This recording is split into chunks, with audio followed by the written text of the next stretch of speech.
ನಮಸ್ಕಾರ ಸ್ನೇಹಿತರೆ, ನನ್ನ ಹೆಸರು ಮೀರಾ. ನಾನು ಬೆಂಗಳೂರಿನ ಒಂದು ಕಚೇರಿಯಲ್ಲಿ ಹೊಸದಾಗಿ ಕೆಲಸ ಸೇರಿದ್ದ ದಿನದಿಂದಲೇ ನನ್ನ ಜೀವನದಲ್ಲಿ ಸಣ್ಣ ಸಣ್ಣ ಬದಲಾವಣೆಗಳು ಜರುಗುತ್ತಾ ಬಂದವು. ಮೊದಲ ದಿನ ಕಚೇರಿಗೆ ಕಾಲಿಟ್ಟಾಗ ಮನಸ್ಸು ಒಮ್ಮೆಲೆ ಕುತೂಹಲ, ನಾಚಿಕೆ, ಅಂಜಿಕೆ ಮಿಶ್ರಿತವಾಗಿ ಉದ್ದಾಗಿದೆ. ರಿಸೆಪ್ಷನ್ ಹಾದಿ ದಾಟಿ ನನ್ನ ವಿಭಾಗಕ್ಕೆ ಹೋಗುತ್ತಿದ್ದಾಗಲೇ ಮೊದಲ ಬಾರಿಗೆ ನೋಡಿದವರು ನಮ್ಮ ವಿಭಾಗದ ಮುಖ್ಯಸ್ಥ ಅರ್ಜುನ ಸರ್. ಗಂಭೀರವಾದ ಮುಖ, ಆದರೆ ಕಣ್ಣಲ್ಲಿ ಮೃದುವಾದ ಮಾತು ಮಗುಚಿದಂತೆ. ನಾನು ಒಳಗೆ ಹೋಗುತ್ತಿದ್ದಂತೆ ಅವರು ಕುಳಿತಿದ್ದ ಜಾಗದಿಂದಲೇ ಎದ್ದು ಮೃದುವಾಗಿ, ಸ್ವಾಗತ ಮೀರಾ, ಮುಂದಿನ ಕೆಲಸಗಳಲ್ಲಿ ನಿನ್ನೆಲ್ಲರೂ ನನ್ನ ಜೊತೆಯಲ್ಲೇ ಇರುತ್ತೀಯೆ ಎಂದು ಹೇಳಿದರು. ಆ ಮಾತಿನಲ್ಲಿ ಆಜ್ಞೆಯಿಲ್ಲ, ಸ್ನೇಹ ಮಾತ್ರ. ಮೊದಲ ವಾರ ನಾನು ಹೊಸ ಕೆಲಸ, ಹೊಸ ಜನ, ಹೊಸ ವಿಧಾನಗಳನ್ನು ಕಲಿಯುತ್ತಾ ಇದ್ದೆ. ಅರ್ಜುನ ಸರ್ ಪ್ರತಿಯೊಂದು ವಿಷಯವನ್ನೂ ಶಾಂತವಾಗಿ, ಸಹನಶೀಲವಾಗಿ ವಿವರಿಸುತ್ತಿದ್ದರು. ನಿಧಾನವಾಗಿ ಮಾಡು, ಆತುರಬೇಡ ಎನ್ನುವ ಅವರ ಶಬ್ದಗಳು ನನ್ನ ಅಂಜಿಕೆಯನ್ನು ಕರಗಿಸಿ ಕೆಲಸದ ಮೇಲೆ ಆಸಕ್ತಿ ಹೆಚ್ಚಿಸುತ್ತಿದ್ದವು.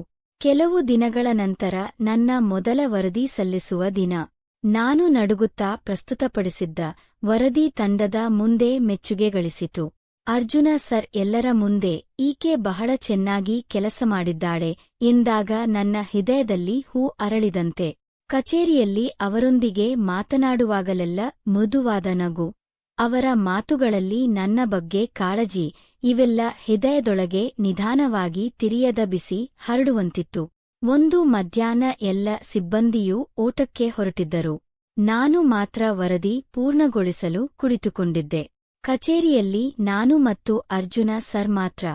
ಅಷ್ಟು ಮೌನದಲ್ಲಿ ಕಂಪ್ಯೂಟರ್ ಕೀಲಿಗಳ ಸದ್ದು ಸಹ ಹೃದಯದ ತಾಳಿನಂತೆ ಕೇಳಿಸುತ್ತಿತ್ತು. ಅವರು ನನ್ನ ಮೇಜಿನ ಬಳಿಗೆ ಬಂದು, ಇಂದೇ ವರದಿ ಮುಗಿಸಬೇಕೇ ಎಂದು ನಿಧಾನವಾಗಿ ಕೇಳಿದರು. ನಾನು ನಗುತ್ತ ಹೌದು ಸರ್, ಸ್ವಲ್ಪ ಮಾತ್ರ ಬಾಕಿ ಎಂದೆ. ಅವರು ಕುಳಿತು, ಅಷ್ಟು ಒತ್ತಡ ಮಾಡಿಕೊಳ್ಳಬೇಡ, ಸ್ವಲ್ಪ ವಿಶ್ರಾಂತಿ ಕೂಡಾ ಬೇಕು ಎಂದು ಹೇಳಿದರು. ಮೌನದ ಒಂದು ಕ್ಷಣ ನಮ್ಮಿಬ್ಬರ ನಡುವೆ ಮೂಡಿತು.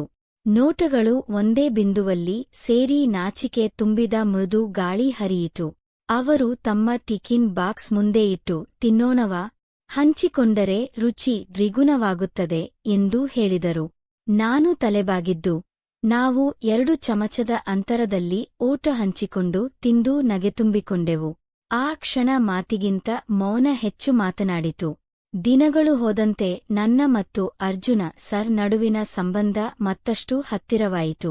ಆದರೆ ಯಾವತ್ತೂ ಮಿತಿ, ಗೌರವ ಉಳಿದೆ. ಒಂದು ದಿನ ನನಗೆ ಜ್ವರ ಬಂದಾಗ ನಾನು ಕಚೇರಿಗೆ ಬರಲಿಲ್ಲ.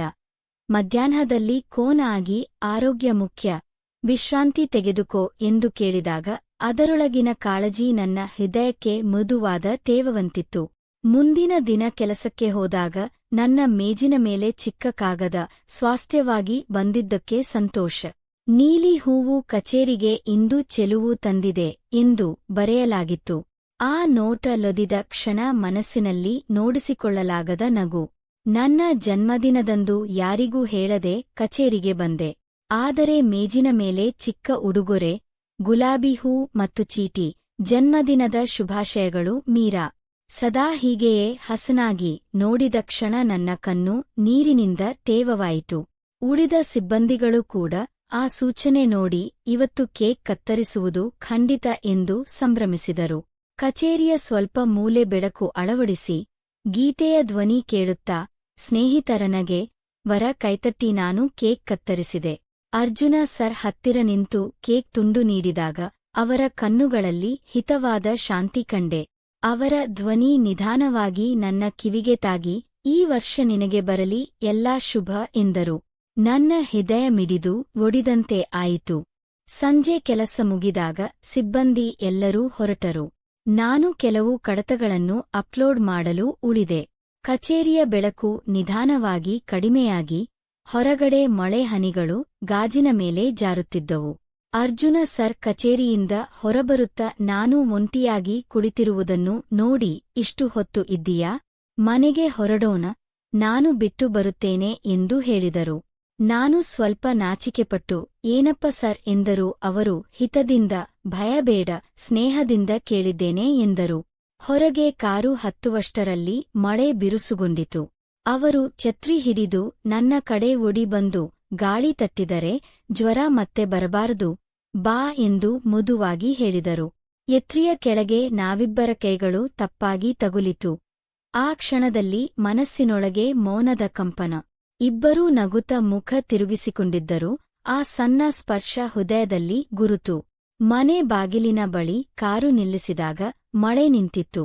ನಾನು ಹೊರಬರುತ್ತ ಇದ್ದಾಗ ಅವರು ನಿಧಾನವಾಗಿ, ಮೀರಾ, ನಿನಗೆ ಜೊತೆ ಮಾತನಾಡಿದರೆ ದಿನ ಹಗುರವಾಗುತ್ತದೆ ಎಂದರು.